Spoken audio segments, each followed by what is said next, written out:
ఓం నమో వెంకటేశాయ.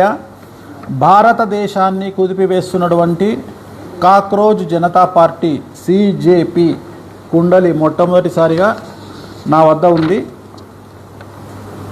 So ఈ కుండలి దీని ద్వారా సిజేపీ పార్టీ యొక్క భవితవ్యం ఎలా ఉండబోతా ఉంది అనేటువంటి విషయాన్ని మనం తెలుసుకునే ప్రయత్నం చేద్దాం.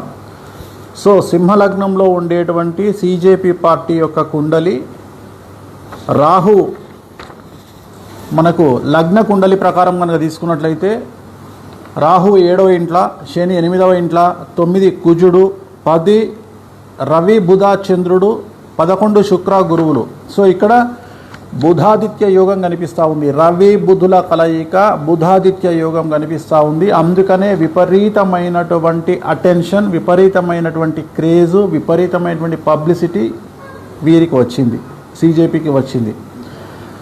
సో కాలసర్ప సహిత పూర్తి సంపూర్ణ కాలసర్ప సహిత రాజయోగంలో కనిపిస్తున్నటువంటి పార్టీ ఇది. సో 2026 అంటే ఈ సంవత్సరం అక్టోబర్ 31 వరకు దశాచిత్రం ప్రకారంగా వీళ్లకు విపరీతమైనటువంటి క్రేజ్ ఉండే అవకాశం ఉంది. సో తదుపరి మరి ఒక రకమైనటువంటి క్రేజ్ వీళ్ళకు వచ్చేటువంటి అవకాశం కనిపిస్తూ ఉంది. ఒకవేళ రాశి చక్రాన్ని కనుక పరిశీలించినట్లయితే ముఖ్యంగా రాశి చక్రంలో 10వ ఇంట్లో రాహువు అనేటువంటిది చాలా విపరీత రాజయోగాన్ని సూచిస్తూ ఉన్నాడు. సో ఎంత రాజయోగం అంటే వీళ్లను అణిచివేయాలని చూస్తే రివర్స్ అవుతుంది వ్యవహారం. అందుకని వీళ్లను చాలా పద్ధతిగా అంటే కామ్గా వీళ్ళని సైలెంట్ చేయడానికి ప్రయత్నం చేయాలి. కానీ వీళ్ళతోని ఒక యుద్ధకరమైనటువంటి వాతావరణంలో వీళ్ళని హ్యాండిల్ చేయడం కష్టం. వీళ్ళను ఏమంటారు, ప్రేమతో లాలించవచ్చు, కానీ వీళ్ళను అగ్రెసివ్గా హ్యాండిల్ చేయలేం. కారణం రాశి చక్రంలో రాహు 10వ ఇంట్లో ఉన్నాడు, శని 11వ ఇంట్లో ఉన్నాడు, 12వ ఇంట్లో కుజుడు ఉన్నాడు. సో కుజుడు 12వ ఇంట్లో ఉంటే ఏమవుతుంది బేసిక్గా అంటే ఎక్కువగా యాంగ్జైటీ ఉంటుంది. అంటే ఏమంటారు, ఒక రకమైనటువంటి టెంపర్తనం అంటాం కదా, అంటే తొందరపాటు, వీళ్ళల్లో కొద్దిగా తొందరపాటు ఎక్కువగా ఉండే అవకాశం ఉంది. సో జాతకరీత్యా కనుక తీసుకున్నట్లయితే ఇప్పుడు వీళ్ళు చేసేటువంటి డిమాండు ధర్మేంద్ర ప్రధాన్ మినిస్టర్ రాజీనామా చేయాలి. 100కి 100% ధర్మేంద్ర ప్రధాన్ రాజీనామా చేసే అవకాశం ఉంది.